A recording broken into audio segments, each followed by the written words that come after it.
Hello, church. We're looking at 1 Timothy chapter 1 today for our daily Bible reading. This letter was written probably around 62 AD by Paul while in Macedonia to Timothy, who was in Ephesus.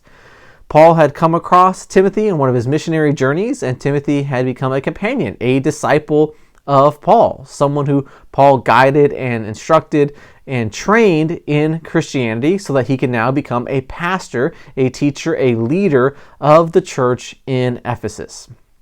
And it's amazing. In verse 11, we hear how Paul says this is, the amazingness of the gospel that he had been entrusted with, right? That he realized that his salvation wasn't just this once momentary thing, but it was something that once he received this message of being forgiven by God of his sins through Jesus Christ, it's something he's entrusted with, something that's precious, something that's important, something that he must steward and manage and take care of, is sharing it with other people, to live it out in such a way that it'll be attractive, it'll be appealing, it'll be something that leads other people to live a godly life. And that's what we see throughout this letter, is that proper theology, proper understanding of who God is, who we are, leads to practical life change.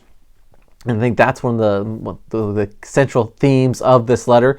But not only is Paul entrusted with the gospel, in verse 18, Paul says, now Timothy is entrusted with the gospel to make it spread and to grow and to flourish within Ephesus. And you say, well, that's just good for pastors, right? Since these two guys are pastors and leaders, they're the only ones who are entrusted with the gospel. No, I think what we see here is the application, the living out of the Great Commission.